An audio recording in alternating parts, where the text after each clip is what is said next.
Lovers, pada segmen Q&A yang kedua ini diskusi kita semakin seru, tambah wedian pokoknya.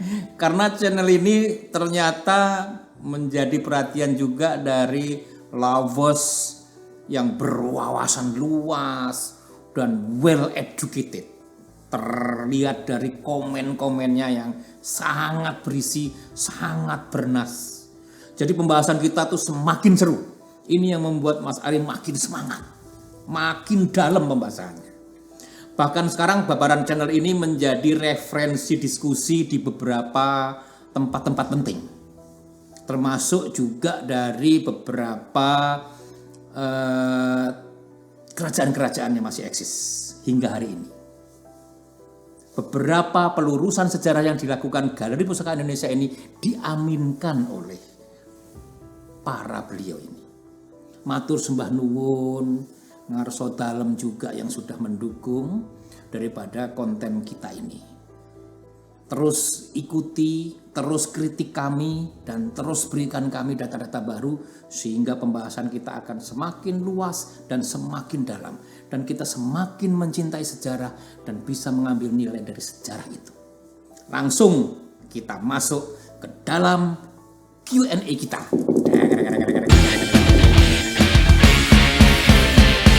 Mas Dhani Prayogo yang menanyakan apa hubungan medang dengan wengker.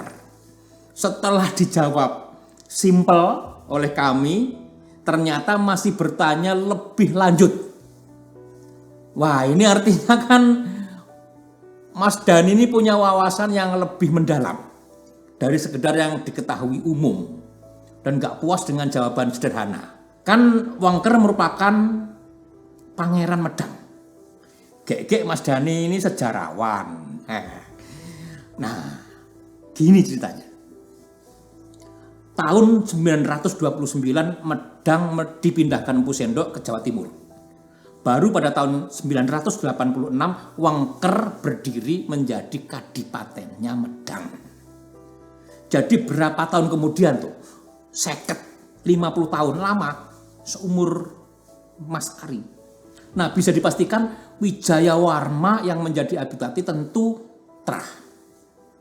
Metode pengamanan kerajaan itu selalu yang diangkat menjadi adipati adalah keluarga. Kalau enggak ya enggak mungkin jadi adipati.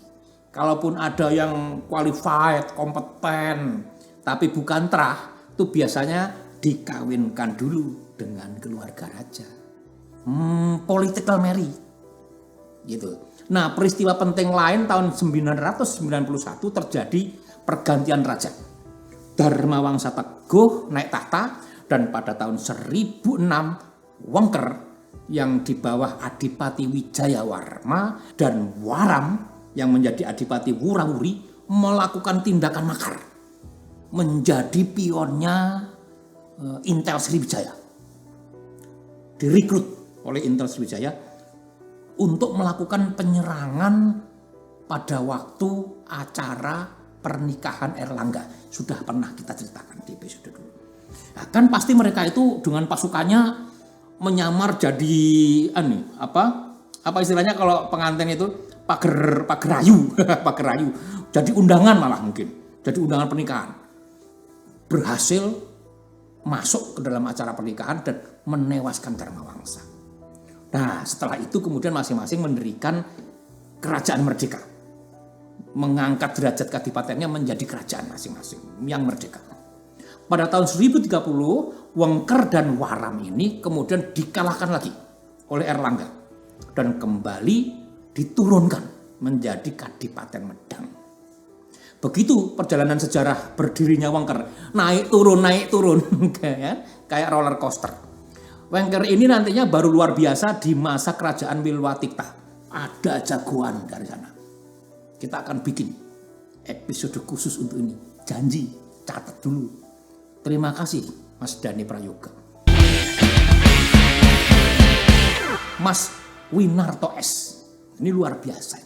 Pada saat kita membahas HB4, Mas Winarto ini menambahkan di komennya mengenai kultur stelsel Van den Bosch adalah persoalan keuangan separatis Belgia, disampaikan seperti itu. Nah, ini makin dalam makin luas nih pembicaraan sejarah Galeri Pusaka Indonesia. Subscribernya orang-orang yang berwawasan, yang penguasaan sejarahnya pasti memiliki dasar pendidikan internasional. Terlihat dari komennya. Terima kasih banyak Mas Winarto. Sebagai disambiguity, biar nggak bingung, gini. Van den Bosch ini sebenarnya dua masa. Dia itu bercokol di Jawa. Yang pertama, waktu baru graduation, lulus menjadi taruna militer Belanda. Langsung minta ditempatkan di Jawa. Ditempatkanlah di Jawa. Cuman mungkin pada saat penempatan di Jawa, Van den Bosch ini kan garis keras. Anak muda yang ngeyel mungkin. Sehingga berseberangan dengan Daendels yang waktu itu menjadi gubernur jenderal.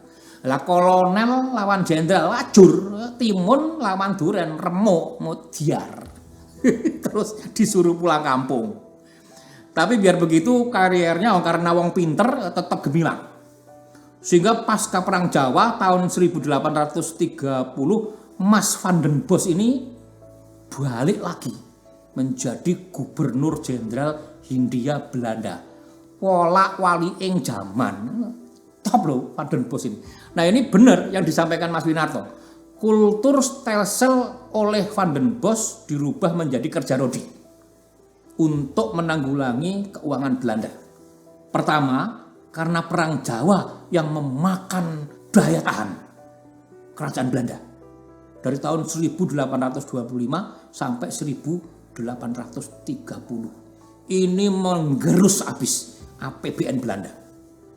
Kemudian ada masalah dalam negerinya Belanda, adanya pemisahan Belgia, memisahkan diri. Memang betul makanya kultur stelsel diterjemahkan tanam paksa. Padahal secara sistem dan pemikiran sangat bagus dan applicable dan dirasakan sampai dengan hari ini. Continuity, sustainability value-nya. Mas Pujiwiono yang menyatakan Daranindra dari Medang, bukan Sriwijaya. Tidak cukup bukti Sriwijaya menguasai Medang. Borobudur adalah Sailendra dan Prambanan adalah Sanjaya.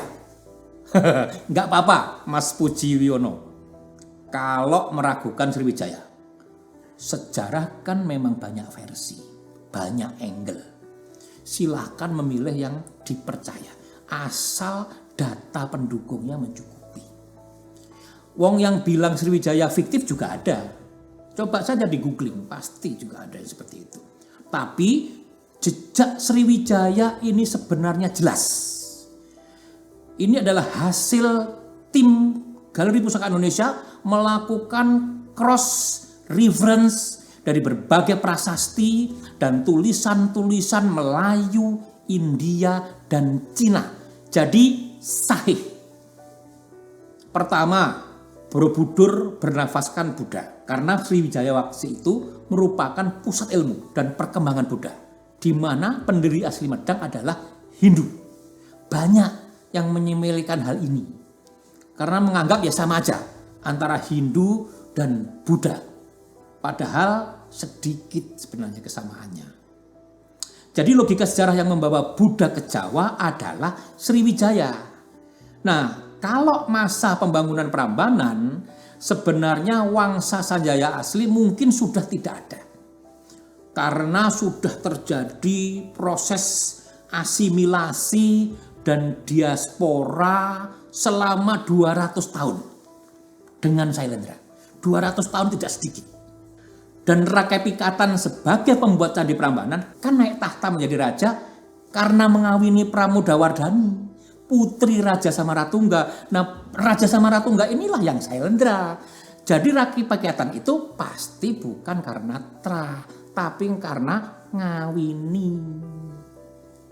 Naik tahtanya pun karena putra mahkota Balaputra Dewa balik ke Sriwijaya. Maka Rakai Pikatan jadi Raja Medang, vasal Sriwijaya. Jadi sudah pasti Rakai Pikatan ini bukan penerus Sanjaya seperti kebanyakan sejarah menulis.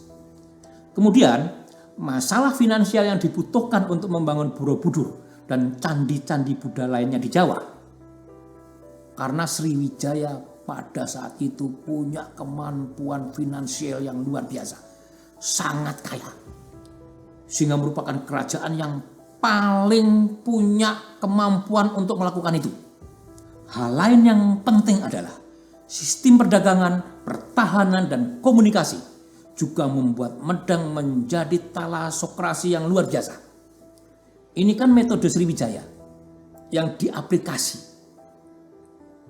Jadi ini jelas, ini adalah buatan Sriwijaya. Satu hal lain lagi adalah prasasti di Jawa era itu yang berbahasa Melayu, bukan bahasa Jawa kuno atau bahasa Kawi, yang menjelaskan siapa Dapunta Sailendra. Jadi bisa dipastikan prasasti di Jawa ini dibuat oleh pendatang. Karena apa? Tidak berbahasa Jawa kuno. Itu poin penting. Terima kasih Mas Puji Wiono, karena perbedaan pendapat akan membuat dinamika. Perbedaan adalah sebuah keindahan. Membuat pembahasan kita semakin seru. I like this.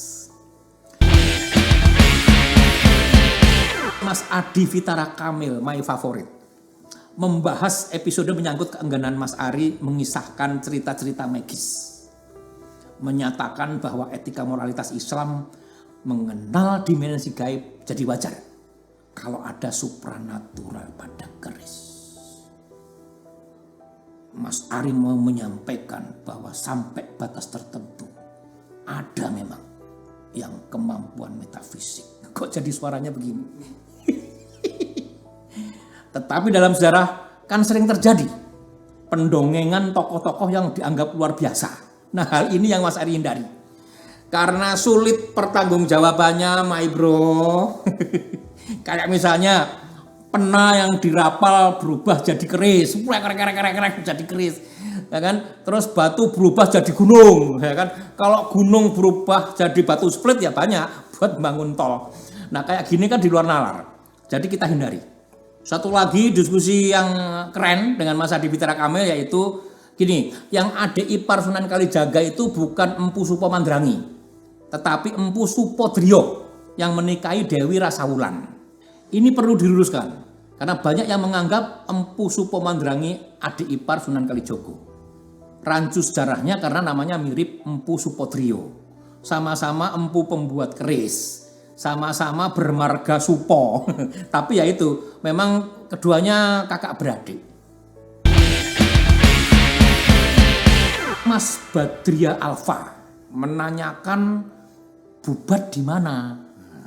Bubat itu bukan nama kota ataupun desa, tapi itu berupa lapangan luas yang terletak di luar gerbang Istana Majapahit. Jadi tempat ini kayak alun-alun gitu loh, tapi di luar istana. Ini tempat buat upacara atau pertunjukan untuk rakyat gitu. Jadi kalau melihat tipikal kerajaan memang selalu ada lapangan luas. Kadang-kadang juga untuk mengumpulkan tentara mungkin gitu. Posisinya ya di Trowulan situ, karena kan lokasi situs Majapahit di situ, pasti di situ. Nah, semua orang di situ pasti bisa nunjukin Bubat tepatnya ada di mana. Karena layoutnya itu kadang-kadang kerajaan itu memang sudah spesifik. Begitu. Mas Muhammad Rizal menyatakan bahwa dalam amanah Galunggung atau naskah Cirubui, Dyah Wijaya dinyatakan sebagai keturunan Raja Sunda Galuh dari ayahnya. Dan ibunya adalah Dyah Lembutal dari Singosari. Ya kalau soal mungkin ya tentu mungkin saja. Karena sejarah kan cuma membaca tulisan-tulisan orang terdahulu. Nah, cuman dalam mempelajari sejarah kita selalu harus lihat tahun. Nah, makanya Om Mas Ari suka bilang kalkulator sejarahnya dipencet. Ini supaya pas. Ini yang suka kita lupa. Ini yang sering menjadi persoalan. Pertama harus diluruskan. Amanah Galunggung itu sebutan sejarawan modern untuk keropak tanpa judul. Ini adalah bagian dari naskah yang ditemukan di Curubu, tulisan abad ke-17. Nah, tulisan abad 17 ini mencoba menggambarkan silsilah keturunan Raja Singosari abad 13. Jadi terlalu jauh untuk mengetahui dengan pasti kondisi saat itu. Awang 17 cerita abad 13. Kan selisihnya 400 tahun. Kayak Mas Ari sekarang, kalau suruh nulis tentang silsilah kakek buyut mbah-mbahku dari abad kemarin aja kan ya jadi sulit. Banyak nebak-nebaknya. Apalagi tahun itu kan belum ada scan dokumen, belum ada digital forensik, belum ada database gitu kan. Jadi ya pasti ruwet ya. Sementara referensi Mas Ari adalah Negara Kertagama yang ditulis pada masa Wilwatikta itu sendiri. Pasti kan lebih presisi. Pelaku sejarah dan keturunannya masih ada. Satu yang berbeda secara signifikan, di dalam naskah dari Curubu yang ditulis bahwa Ibu Dyah Wijaya adalah Dyah Lembutal. Sementara Negara Kertagama menyampaikan bahwa Dyah Lembutal itu adalah laki-laki. Mungkin ya rancu karena di depannya ada Dyah. Gitu. Nah, ayahnya Dyah Wijaya. Jadi silakan Lavos menilai sendiri apa Dyah Wijaya keturunan Sunda atau keturunan Singosari. Mas Kuro Kinoy yang mengingatkan sejarah Parameswara putra Palembang adalah pendiri Kesultanan Malaka. Ini yang benar ini. Mas Ari sependapat dengan sejarah ini. Top. Terima kasih Mas Kuro. Jadi gini ceritanya. Sang Nila Utama adalah seorang pangeran dari Palembang yang ketika berlayar melihat keindahan pasir putih Pulau Tumasik menetap di sana dan mendirikan kerajaan Singapura. Keturunan keempatnya adalah Parameswara ini. Inilah yang menjadi raja terakhir Singapura. Ada apa? Ini ada hubungannya dengan Sumpah Amuktipalapa Gajah Mada yang menyebut Tumasik sebagai daerah yang akan ditaklukkan juga. Jadi target. Jadi serangan Wilwatikta saat itu menundukkan Singapura. Parameswara kabur ke utara dan kemudian membangun Kesultanan Malaka. Berubah nama menjadi Sultan Iskandar Shah.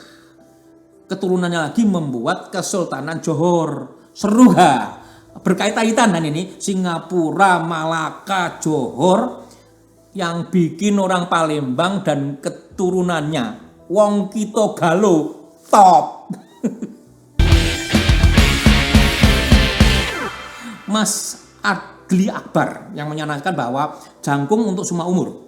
Terus bedanya Sabu Inten dengan Jalak Sangu Tumpeng kan sama-sama untuk kesejahteraan. Ini di Galeri 10 kalau nggak salah. Nah, begini Mas Adli Akbar. Logika sederhananya adalah keris ini adalah senjata tajam. Tentu dalam hal ini membutuhkan kedewasaan di dalam memilikinya. Nah, terus mengenai Sabu Inten, kalau keris sudah low harus hati-hati melihat peruntukannya. Sabu Inten yang low 11 diperuntukkan bagi raja. Jadi kesejahteraannya tentu bukan lagi level kepentingan pribadi, tetapi lebih merupakan kesejahteraan untuk rakyatnya. Terima kasih Mas Adli Akbar. Terima kasih untuk lovers tercintaku, Mas Oman Sunaryo, Mas Karto Ramasu, Kang Aan, Mas Danang, Mas Wimi Hartawan, Mas Joan Lamero, Mas Munha Putra Galuh, Mas Darmintos, Kuto Bedah, yang tercinta Mama Beni, Mas Yusuf Budiono, Mas Bayu Anggara, Mas Arif Kuantum, Mas Ridwan Iwan, Mas Sai Alakyar, Mas Zainur Rafiki, Mas Johar Maknun, Mas Ruslan Armi, Mas Damar Wulan, dan juga Pak Guyuban Satrio Pinayungannya yang sudah mau dibabar kerisnya di Galeri Pusaka Indonesia. Top. Mas Rejo Osam yang ada di Amerika masih tetap nguri-uri kebudayaan padahal mungkin sudah jadi warga negara Amerika. Top. Sanggar Bacaan Ancita, Pak Eko yang luar biasa kalau nulis komen, bahasanya kelihatan kalau ahli keguritan. Pak Heri Purnomo dan Pak Beta yang juga terus mendukung. Mari bersama-sama Galeri Pusaka Indonesia kita tingkatkan kecintaan kita dan kita ambil nilai-nilai sejarah dan budaya. Untuk hari ini Mas Ari ditemani oleh satu koleksi luar biasa dari Galeri Pusaka Indonesia yang akan kita bahas pada episode ke depan nanti. Ini keris yang sengaja dipilih untuk menemani. Set, kan, top kan? Hulunya keren, wilahnya keren, warangannya keren. Nantikan pada episode kita berikutnya. Salam cinta, salam nafas.